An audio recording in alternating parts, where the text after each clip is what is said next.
The following program is a Town of Colonie television production of the William K. Sanford Town Library. It goes all my life's a circle, sunrise and sundown. The moon rolls through the nighttime till the daybreak comes around. And all my life's a circle, I can't tell you why.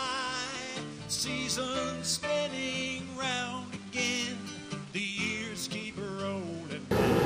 Good evening, I'm Joe Doolittle. Good morning, I'm Kate Dudding. And this is Story by Story. Sharing the human experience. And we be human, and we also be storytellers. True. And you be human too. That's right, we all be. And we all be storytellers, actually. It's one of the premises of life, because storytelling is that thing we do that connects us to other people and to famous events and to sometimes tragedies and sometimes great joy. And we're going to spend the hour with you talking about storytelling. We've got a wonderful guest storyteller. And we're going to start out by just asking each other kind of what the most interesting storytelling themed event or opportunity we've had. And mine is an old New Start, which we talked about last month, which was Shaughnessy Nights down at the Irish American Heritage Museum, second Friday of each month. Dan Bergen and I did a program on Irish Town and Adirondack lore, which was just fun, and we had a good turnout. So I commend that to you, because it's just a wonderful opportunity in our own hometown to share some of our roots. How about you, Kate? Well, I found out that there's going to be a fabulous Van Gogh exhibit at the Clark Art Institute this summer, middle of June to middle of September. And I love finding out about the artists and why their words about their paintings, not the critics, especially not any Freudians. But he was pre-Freudian, but Freud probably had something to say about his work. Bless his heart. But so I've started reading up on Van Gogh, and it's Van Gogh and nature. Van Gogh and nature. So it's a lot of landscapes.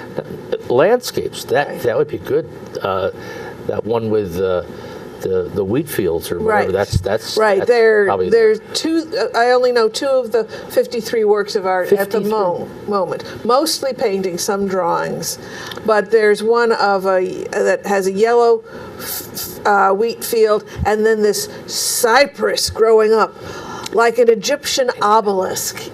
Van Gogh said. Well, you know what obelisks are all about, don't you? No, I'm not going to go there. But I am going to, this is a little bit inopportune of me. But I know you well enough that I think you will forgive me for pushing you in this direction. I have heard that you, at times, in galleries and museums, practice something that is referred to as guerrilla storytelling. Now, do you have any of these adventures planned for the Van Gogh exhibit? Oh, well, no, what I plan to do is I've proposed to the Friends of the Clifton Park Library and to the Academy of Lifelong Learning that I will give a preview of these events early in the morning, and then we will travel to the museum. In the summertime, the Clark doesn't allow people to lecture inside their galleries because they're so busy. Well, if you were a lecturer, you wouldn't be a guerrilla. Well, but what I do is I linger near a piece of art that I have a story about. And then as someone is just leaving, and if they look approachable, I go, I have a quick story about this. Could I share this with you? And almost all the time people go, sure. When I first said guerrilla storytelling, you didn't know really what it meant. Now that we've had the description and the definition, if you ever see Kate Dudding standing a little bit off to the side in an art gallery or a museum, just go over and ask her, Kate, do you have a little story about that? Is there a reason why you're just kind of standing there? Well, I think that I did pick up on the fact that they had that wonderful exhibit coming this summer, and I said, "Gee, I have to get over there." But I'm a little bit disorganized, Kate. I would never take a busload of my closest friends. I just, I mean, so if you want to go with Kate to the Van Gogh exhibit, check the Clifton Park Library. Well, these are proposals at the moment. Okay. But send me an email, and I'll put you on the list of people who might want to be interested in this. Because what I did when they had a fabulous Winslow Homer exhibit, and it was almost all of from their own collection 2 summers ago, is I did this sort of preview, and then I had a 2-sided handout that I gave to the people there, which had pictures of each of the paintings that I spoke about, and enough information to remind them of the story I had shared with them. Now, on the way home on the bus, do they have to take a quiz or anything No, like that? no. Actually, it's so close, people just transported themselves. So it's not really much.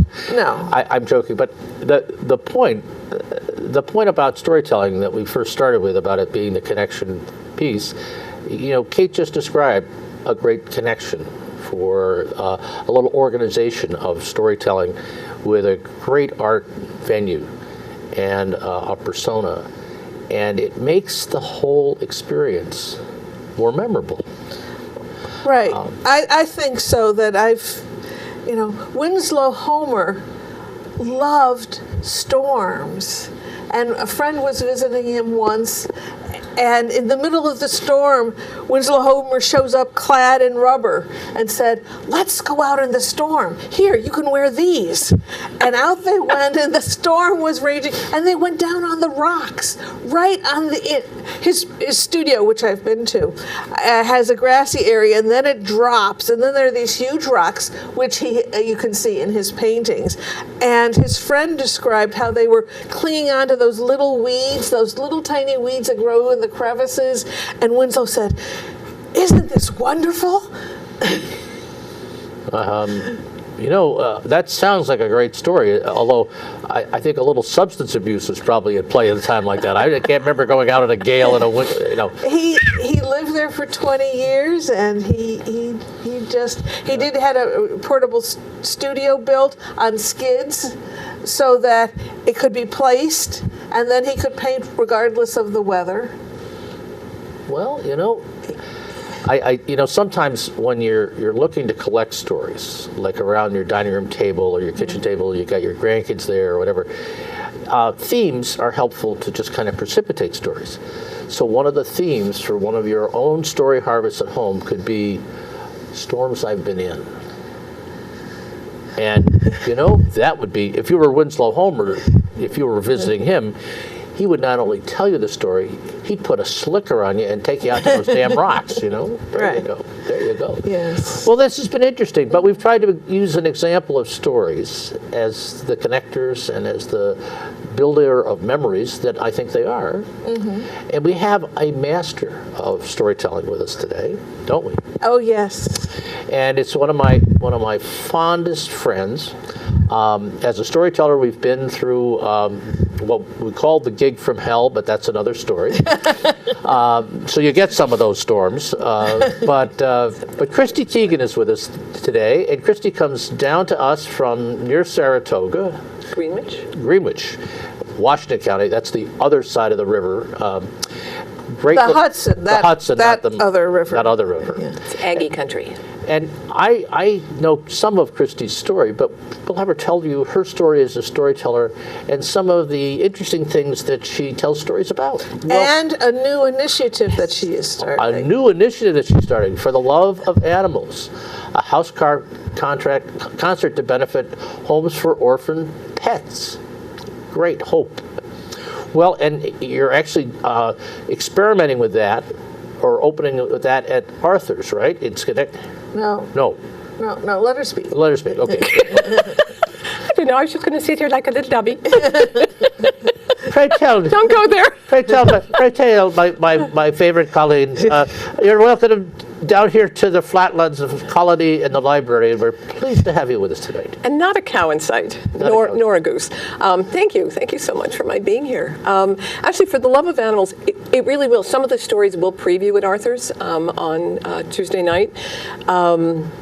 But this is actually, I'm hoping to be a several-year initiative. I tried to figure out, given how long I've been a storyteller, which is over 25 years, and given how long I have loved animals, which is about 65 years, if there is a way to put them together. And I've made a living and a lifetime out of sometimes doing the wrong thing for the right reasons.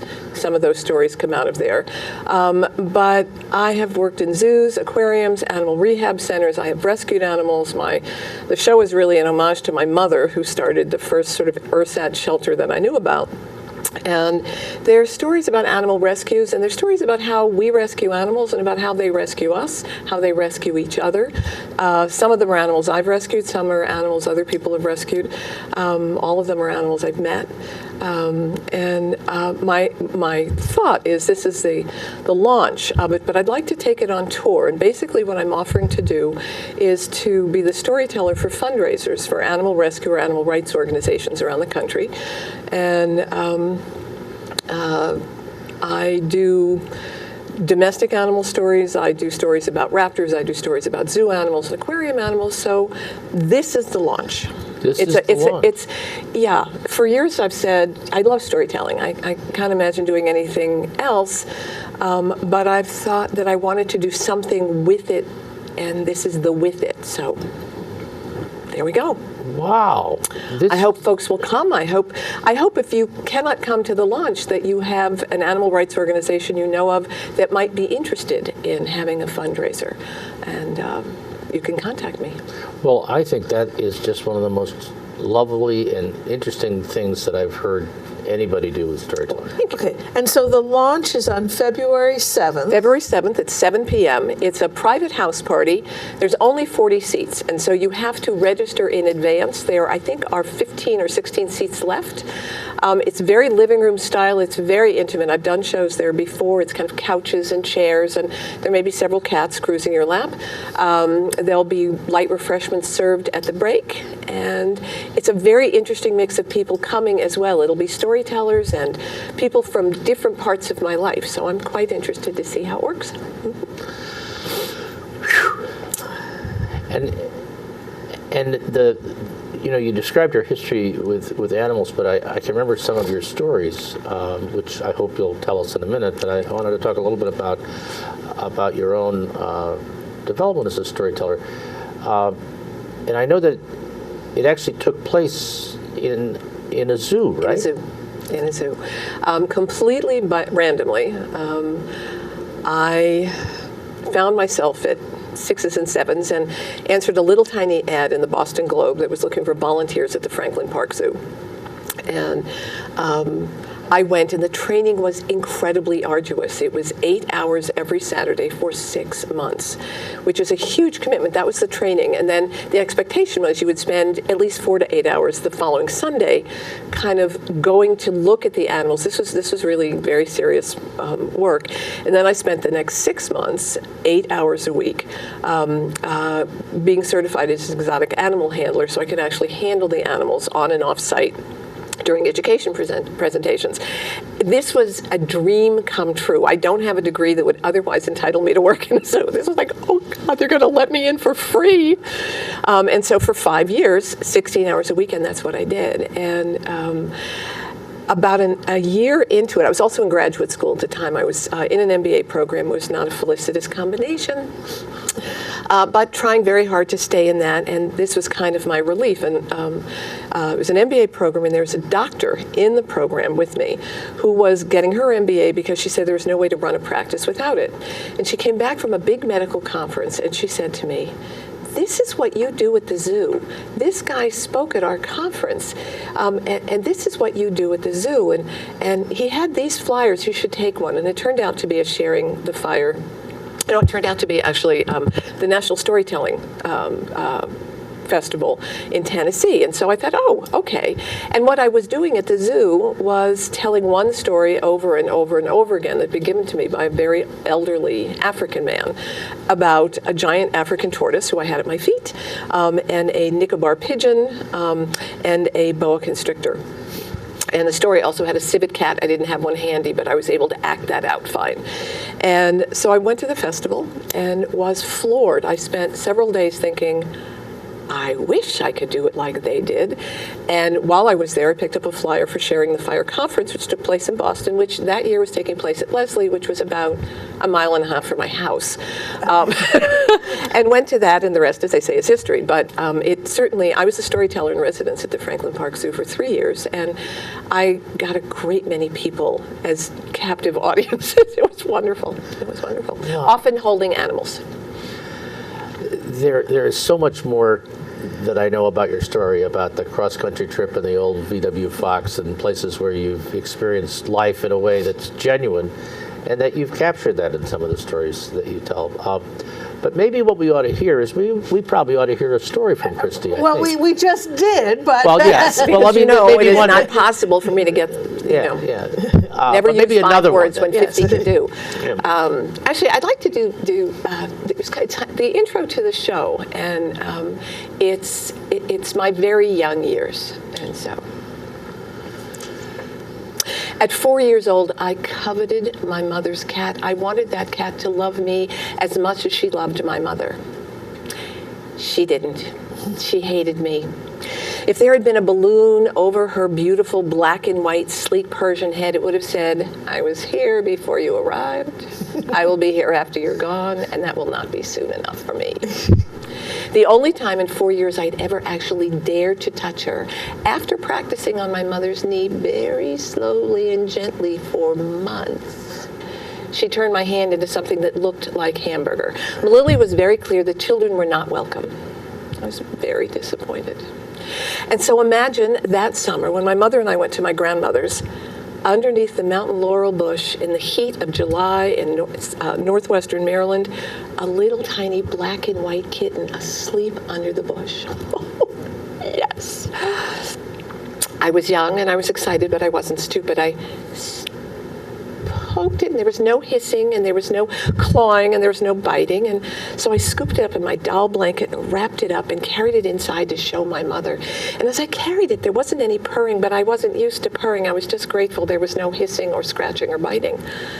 I laid it on my mother's lap. My mother and my grandmother were having tea in the parlor, and I said, Mama, look, I have a kitty. I have a kitty, and she's sleeping. Can I keep her? Can I keep her? My own kitty. My mother prodded the little thing and pulled back the blanket. Oh, God, child, she's dead. No, you can't keep her. She's dead. Dead has not much meaning for a 4-year-old. Dead was what my grandfather was. He was buried at the top of the hill behind my grandmother's house. I had lunch on his grave almost every day I was there. We had long conversations. The only difference between him and my living grandfather in the Bronx was my living grandfather gave me silver dollars, you know. Well, okay, can I keep her? No, but my grandmother blessedly intervened, and we had what I knew dead people had. We had a funeral. And it was really quite something. I got to wear my summer dress, and my cousins had to spruce up, and one dug a hole, and we buried that little kitten in a box under a tree near my grandfather's grave overlooking Miller's farm. And my grandmother read words from the good book, and we sang very strong Methodist hymns, and Hannah the housekeeper made lemonade and cookies, and I, as the bereaved, accepted people's condolences gratefully and said how glad I was that they had come. And so when my father called on the Saturday after this had gone on and said, Sweetie, how are you? I said, oh, Daddy, I found a kitty. She's just beautiful. Past and present tense apparently were tricky for me. And he said, well, what's she like? I said, oh, she's dead. So I can't bring her home. She's going to live with Grandpa B, but we had a beautiful funeral. I'm sorry you weren't here. Whereupon my father said, can I please speak to your mother?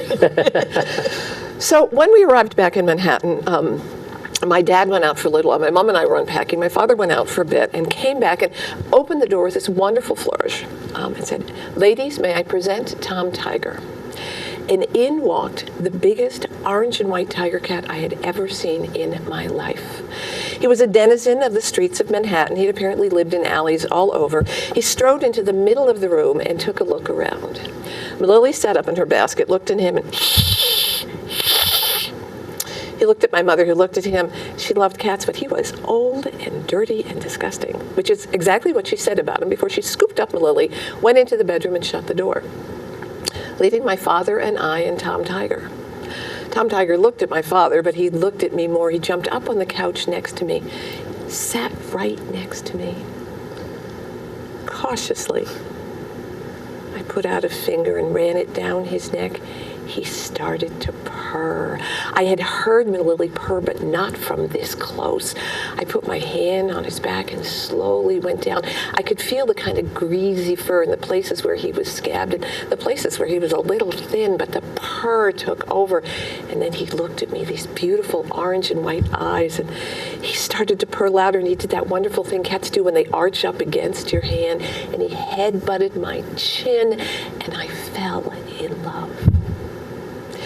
He was, however, disgusting. So my father took me into the kitchen where the tub was. Our tub was in the center of the kitchen. It was a big old claw-footed tub and dated from the days when you heated water on the stove.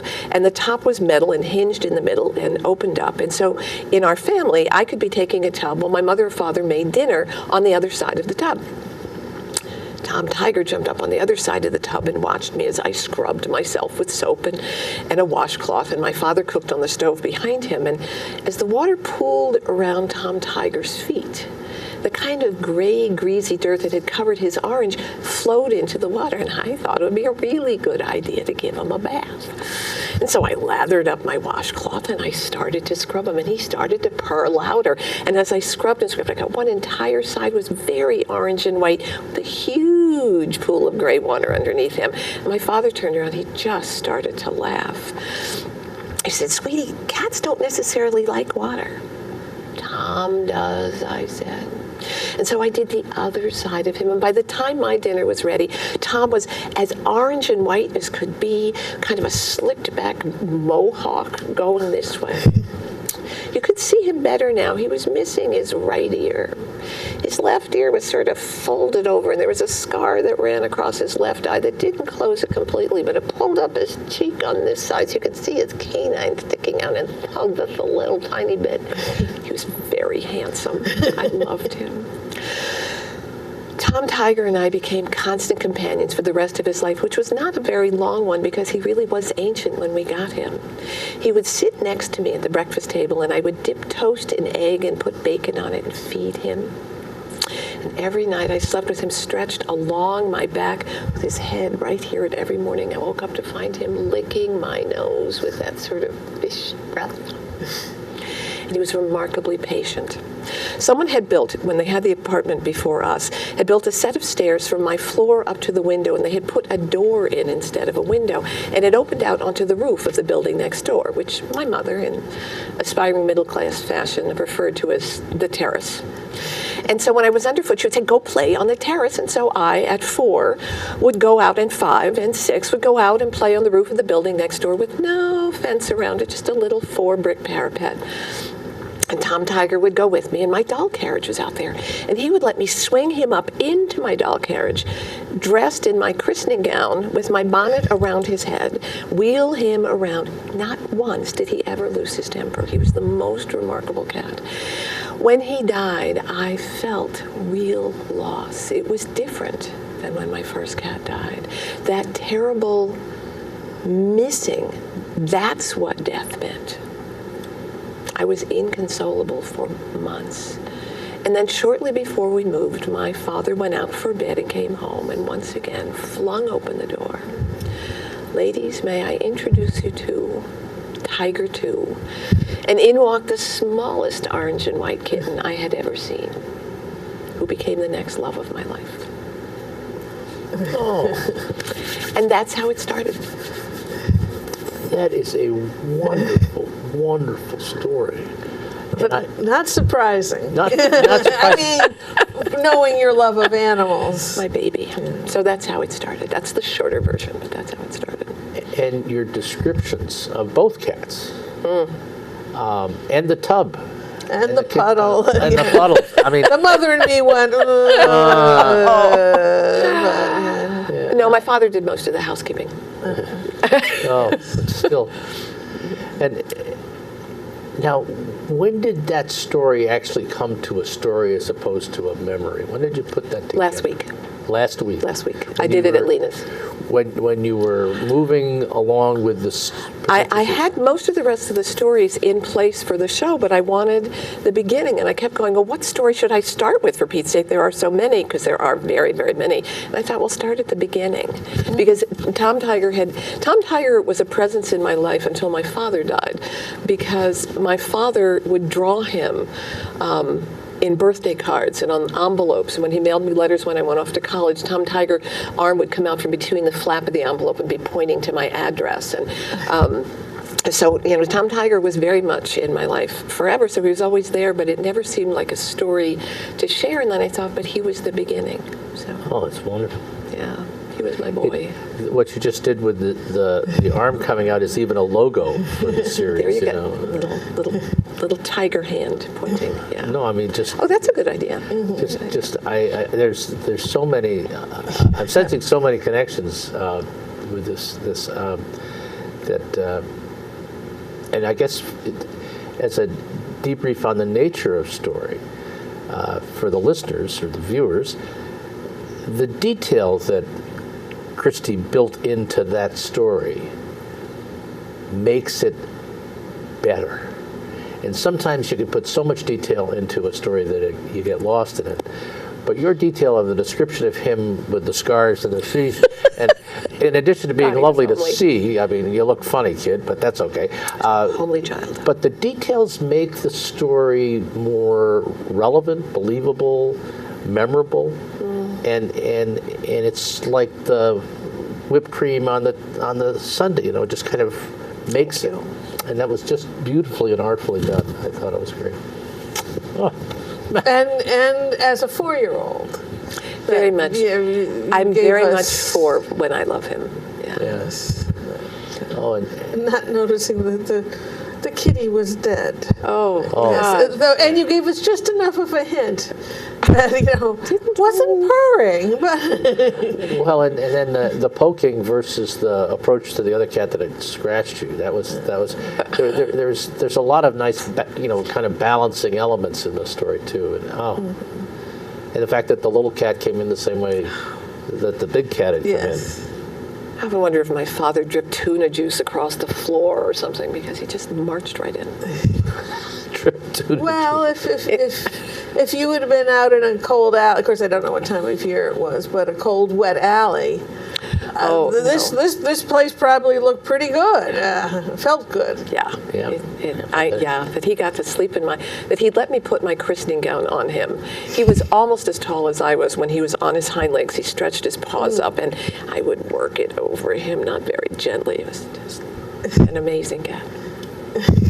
For people who think cats are persnickety, they are Now- not all persnickety. Oh, I see that as a picture book. Yeah. yeah. Yes. Yeah. Yes. Yeah, I think it certainly is, and Some Just shelter. some Some shelter. shelter will want to make that into a picture book. That would be wonderful. And sell it That would be wonderful. to benefit you and them. Any artist out there who would like to collaborate, I would be more than happy to do that with you. Well, actually, I did a little bit of tried to publish a children's book once, and Very difficult. well, not only very difficult, but what the editor likes to connect the author with the illustrator. That's part of their Their turf. gig. Okay. and you mentioned you told her at Lena's, and I did not get up to Lena's for open mic, so that would have been great to hear in that space. And I do have a little bit of maybe marketing strategy or things. Three Spirits has gotten a lot of mileage out of a program we did as a benefit for Lena's at Christmas time. And we recorded it because they can plug in the thing and get the CD, and we had Alan remix it and stuff like that. But I think it's some of our best work. And to get these stories in a way that, and you'll have them on our website if you want to tell people about this wonderful storyteller that you heard. Within about 3 weeks, they'll be up on our website, storycircle@proctors.com. Hit the YouTube link. Org. I don't know my comps for my org. But it just seems to me that that's a great place to record, and then you've got the recording from Lena's, and that's got a story, and it could be attractive. So just a thought.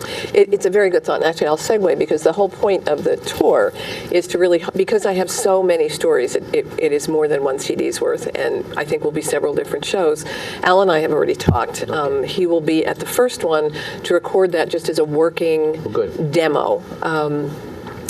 But Laura Packer, our good friend Laura Packer, suggested that I do the tour, get as many gigs as I could over a 2-year period, and then record. That will have, the stories will shake out, and there will be for different reasons and whatever. So that's very much, and then I would distribute the CD to organizations to split the proceeds with or whatever, and to benefit them. So that's another, so Lena's is a good one, thank you. But that's very much in the works. Yeah, and I and Lena's has gotten some residual off the CD too. Well, it would. Well, and I would very much split it with the shelters. I'm quite happy to do that. So now it's time to talk about coming attractions. And Christie Keegan is our first coming attraction. This is one of your. Well, this is at Arthur's Market in Schenectady, and it's first Tuesdays, and. We've been going about a year in one of the, second only maybe to Cafe Lena as a great, quaint place to tell or to perform.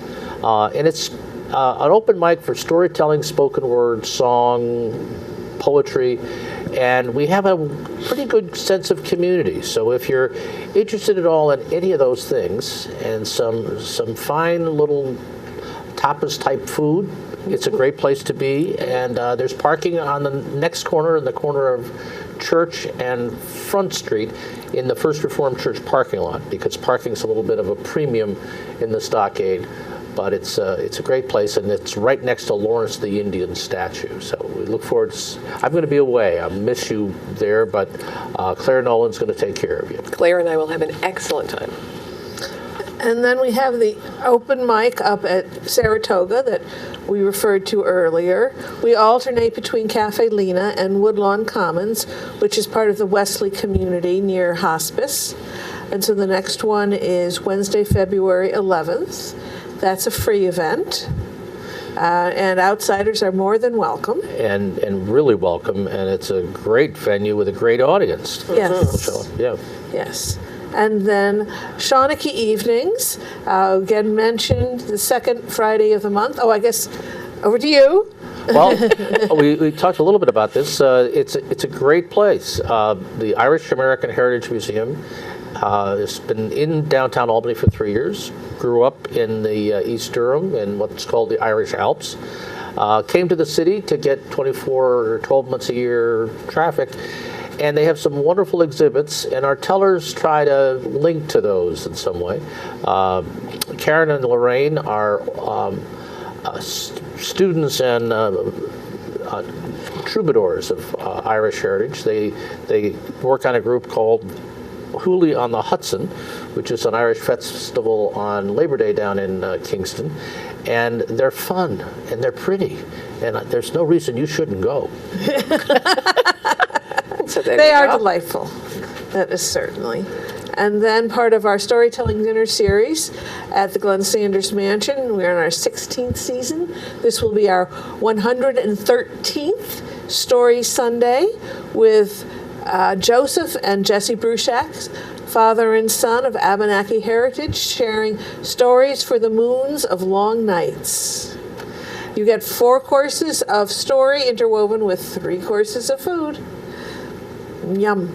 And Joe and Jesse Bruchak are really more than just simple storytellers. They are very astute researchers, anthropologists, They are Abenaki Indians.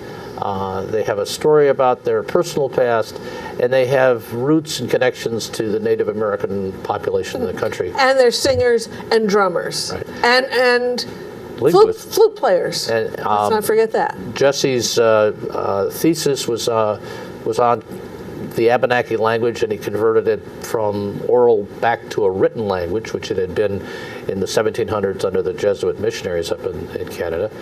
And Joe is one of the most active publishers of Native American lore, stories, poetry.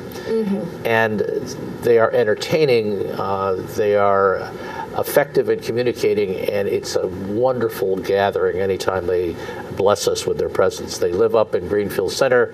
Don't miss this one. Yes. The next Story Circle meeting will be at the Honest Wade Food Co-op in Albany on February 18th. We're going to have a learning session on the even months when we meet in Albany County. No, when we meet in Albany.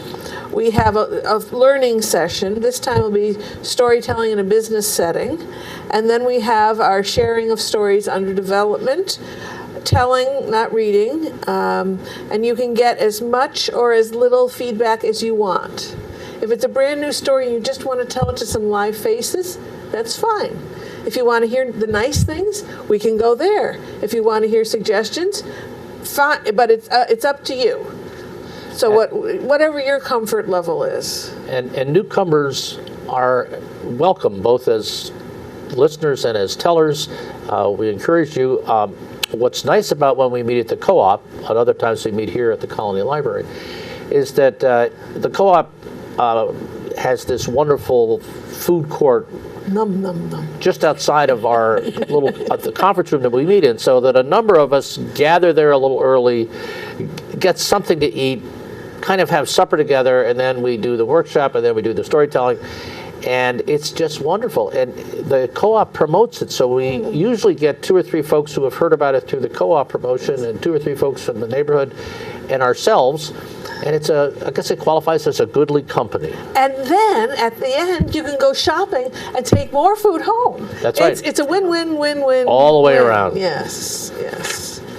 Then down in Saugerties, Janet Carter is doing her series there on the 3rd Friday of the month. And on February 20th, her guest teller will be Sandy Schumann. And we know Sandy from his role here in Albany. He's also the publisher of a wonderful book called Stories We Tell, which has got 20 of us storytellers with 1 or 2 stories apiece in it. And it's on sale at the Open Door in Schenectady and the New York Folklore Society and around town. So let us hear from you if you'd like to get a copy of that. Then our next time we'll be at Proctor's will be on March 1st, which is almost February. The kindness of strangers is our topic that time.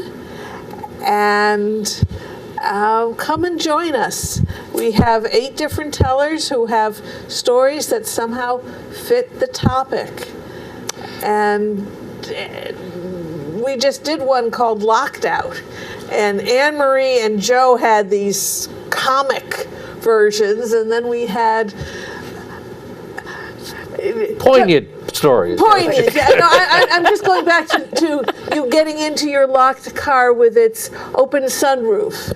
That was just... I may have overstepped the anatomical references a little bit. Okay, but nonetheless, these are wonderful productions, and for no more than a movie and its live performance. And we do have some wonderful munchkins in the intermission, so that's in the price of the ticket. And the wordplace is really all about weave. We kind of get ideas from storytellers around a topic, and the weave comes out. And I must say that I have never questioned Kate when she does a lineup, because she has a good sense of what the weave is going to be like.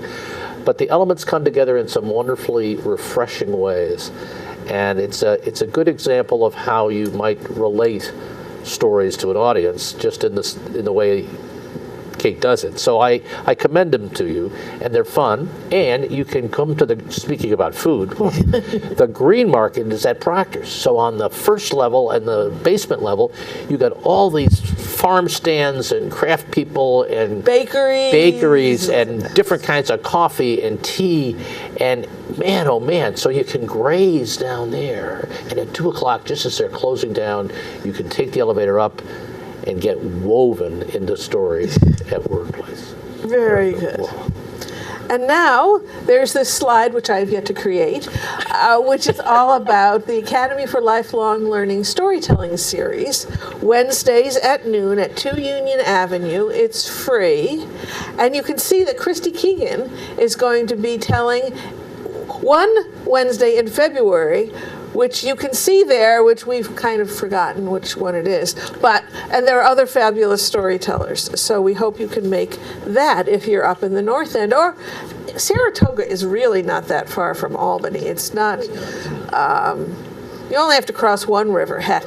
Well, and if the storytelling is free, I don't want to push this food thing, but it's got a really wonderful cluster of nice places for lunch. Yes. Or whatever you wanted to do. Or you can bring your own lunch. Or you can bring your own lunch. And then we have, once again, we'd like to mention that we have over 100 stories on our website. Go to storycircle@proctors.org and click on YouTube. So if you happen to tell all of your friends how wonderful storytelling is, and they go, storytelling for adults? Did people read children's books to adults? What is this? You can point them to this, and they can see humorous stories, personal stories, literary, historical, traditional, a whole gamut. And that's storycircle@proctors.org. Yes. Okay, just wanted to make sure that I got it right. Yes. Yeah, that's the first time you've gone the comm route, so that was very surprising. So we have 17 minutes left. So do you have a story that's slightly shorter than that? I do. I believe that I do, yes. So one of the education animals at the Franklin Park Zoo was Awesome the possum. And Awesome had been retrieved by a staff member who found her mother dead. She'd been hit by a car. And when he picked up the body to move her, realized that there was, in fact, a very small possum still in the pouch. So Awesome was hand-raised, bottle-fed, by the folks at the zoo. And when I met her, Awesome was about 3. And possums, I know people go, oh God, they're ugly rat-like creatures. They're really not. They are scavengers, I'll grant you that, but their kind of homeliness has more to do with the fact that they age very, very quickly. They don't have progeria, that disease that strikes humans that makes people age aggressively. So by the time children are, 12, they look like they're, 60 or 70. But they have a syndrome very like that. They age at that rate. So even though they're the size of house cats, by the time they're 7, they're usually gone, even without predation. So when I met Awesome, she was about 3 and had bitten everybody in the education department. People insisted on trying to scoop her up because she really was kind of cute, even though she was balding and wrinkling, which frankly all of us do at some point. So I read a lot about them, and I had a lot at that time, a lot of very elderly women in my family, and my observation of them was that they liked to move at their own speed. Thank you.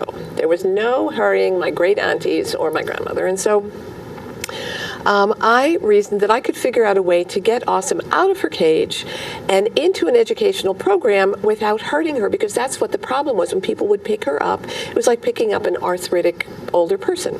So I stood in front of her cage with a very thick sweatshirt on, because they have these little tiny, very claw-like hands, and held a grape right up the front of me. Awesome loved grapes more than she loved any other food. They're very long snout containing 50 teeth, I would like to tell you. Came right up the front, following the grape, and as she did, her little hands clutched my sweatshirt, and her rear feet latched onto my belt hooks, and her tail, her prehensile tail, that is so useful when climbing, wrapped itself around my leg, and I zipped her into my outer sweatshirt. And there I was carrying Awesome in a pouch.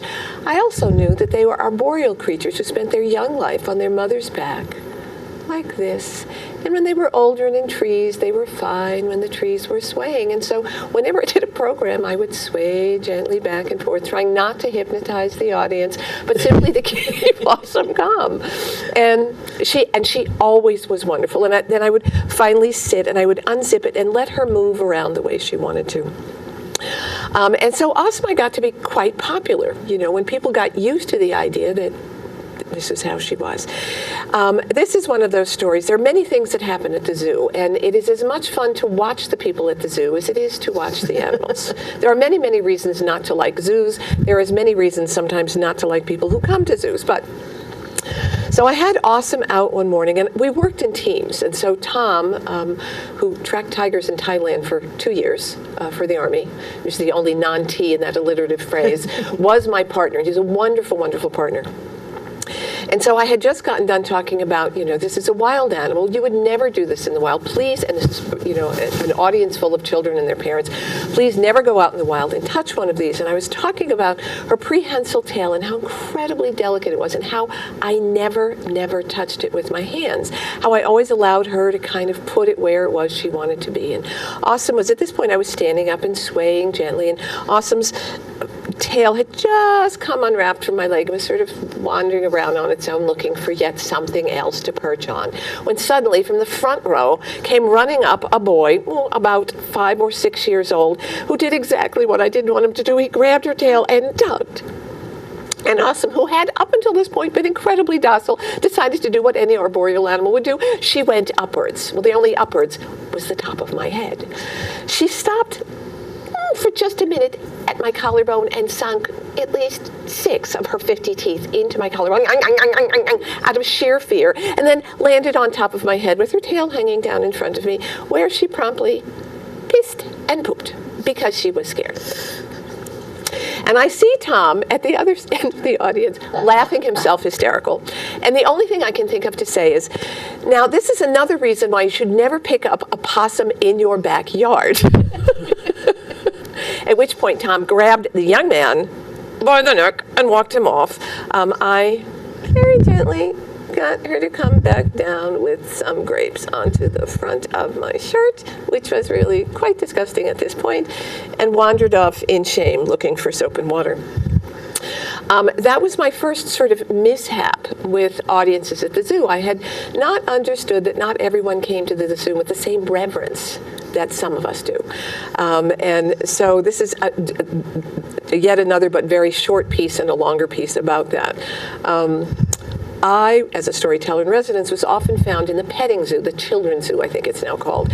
And we had Nubian goats, and we had rabbits, and we had chickens, and we had cattle, and we had and then lots of other things you couldn't pet. And we had this wonderful Guernsey, this perfect black and white off the hillside of Vermont, right off of Ben & Jerry's carton cow, who spent most of her time and sliming whoever she could. She loved children and she loved to lick them, and so she would slime them all the way up, leaving this green, very smelly trail. The kids would squeal in horror and delight, and their parents would just squeal. So one very slow Saturday was following a man and his son around. I was really being very happy that he was being so educational, and he was stopping at every exhibit, and so I kind of snuck up behind him. And we had been told not to correct parents in front of their children, because you don't want to do that, but to offer information gently. And so he stopped in front of these beautiful, very pedigreed chickens that looked rather like ladies who lunch, with these sort of black and white feathers that fell over their heads, and black and white feathers, and they kind of everywhere. And he said, "That's what we eat at Kentucky Fried Chicken." And I thought, no, you don't. But I didn't say it. And then he went a little bit further, and there was Tom the turkey. And Tom the turkey is a native bird. Most zoos are holders of the Species Preservation Program, and though they have animals that, when agribusiness fails, which it may do, certainly if it does, we will be able to produce birds that can actually graze and feed themselves. And Tom was one of those. This gorgeous, beautiful wild turkey who loved children. And Tom would rustle up to anybody any shorter than my waist and spread his tail feathers and gobble gobble. And so he said, and that's what we eat at Thanksgiving. And I thought, no, I'm going to bet you butterball, but I kept my mouth shut. And so we continued around the zoo, and he kept pointing at things and saying, well, this is where we eat this, and I, And then we got to this beautiful milk bag on legs, which is really what those cows are. There isn't anything you would eat on them unless you wanted to gnaw on their tail or their toes. There's just no meat on them. And he said proudly to his son, and this is what we eat at McDonald's. And I just couldn't stand it anymore. I said, no, you don't. This is what makes ice cream. This is what makes milkshakes. This is what makes the milk in your glass. This is not what you eat at McDonald's. And then we happened to be having a milking demonstration, and so the little boy got to watch that. So it's not, this is a longer story, and I'll stop there. But the denizens, unless, how much time do I have left? If it's just a minute or two or three, I won't. 8. Okay, then all right. So my favorite visitor to the zoo story. I know when people come to the zoo, they often wonder what it's like for animals, and modern zoos do a very good job of allowing animals to get off exhibit and get away from people and not be bothered by them, and I think zookeepers do a very good job of keeping people from doing that.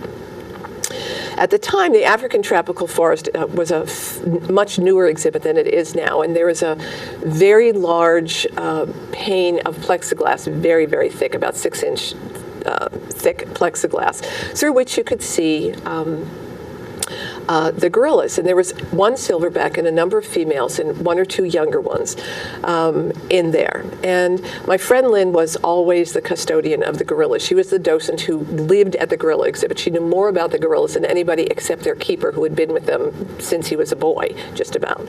And she would stand there, and she did a wonderful job of modeling how you don't look right at a gorilla's eyes. You look a little bit, when they look at you, you look away. You look at them, they look away. It's this very polite thing. You are respectful. You never, ever threaten a female if the silverback's around.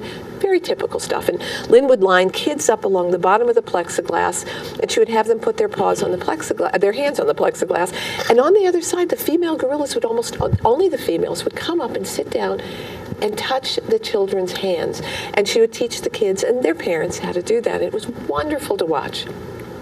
And it was pouring one day, and I was there, and I'd gone to see Lynn, and we were just watching the gorillas, and a man walked in, and every once in a while, someone who had seen way too many Tarzan movies was moved to pound on their chest and sort of roar in the direction of the gorillas, which was pretty threatening. It's their home, and that was an aggressive thing to do. And so this man was doing this toward the plexiglass, and Lynn said, please don't do that. It's really aggressive. It alarms them. He did it one more time, and the silverback ran at the plexiglass as hard as he could and did what he did when he felt threatened, which was to jump off it all 4 feet in the air. Really powerful. We knew it wouldn't break, but the whole thing reverberated. The guy stepped back a little bit. I thought, taught you a lesson. So Lynn said, I think it's time for you to move on. So he did move on, but we followed him because we didn't trust him. And there's an overlook that's open to the gorilla enclosure. And the silverback had kind of circled around as this guy came out onto the overlook. And this is this cavernous building with a huge dome where everything reverberates. When the jaguar kind of roars at night, the whole place rumbles and rumbles. And once again, this guy starts beating on his chest. And Lynn said, really stop. I'm going to go get security. And she went off to get security, and I stood there. She said, just watch him to see if he does anything else. And as I stood there, the silverback looked at him and cocked his head, sagged his shoulders as if he knew there was nothing he could do. And then his long arm and his very large hand wandered around behind him. And he pooped in his hand. And with all of the style of a very good pitcher, he pulled back and got the guy right in the face. I knew as a docent I was not supposed to burst out laughing, but I did anyway. He was furious and threatened to sue us because the gorilla had done what it had done. And it taught me that there are people who will never listen no matter how hard you explain how it is you could move in somebody else's life. Which is why I actually, that story comes out of it. The larger piece is called, and it's on my flyer, There is no us and them, there's only us. If you forget that, we are all in trouble, which is the overweening example for the entire show. It's my mother's mantra, and she used it with regard to religion, race, gender preference, everything. There is no us and them, there is only us. You forget that, we are all in trouble. She did it in reference to the homeless. She did it in reference to any time her children were feeling a tad uppity about anything, and she very much did it in reference to animals. And so that larger piece, the zoo piece, comes out of that saying, there is no us and them, there is only us. You forget that, we are all in trouble. Oof. So. Well, thank you, Christie. Well, that one didn't go where I thought it wasn't. Well, no, but what the heck, it came up. We started. It was a guerrilla. It was guerrilla storytelling. Guerrilla storytelling. When I pushed Kate that way, I didn't know that you were going to go that way. Thank goodness you didn't throw any at me.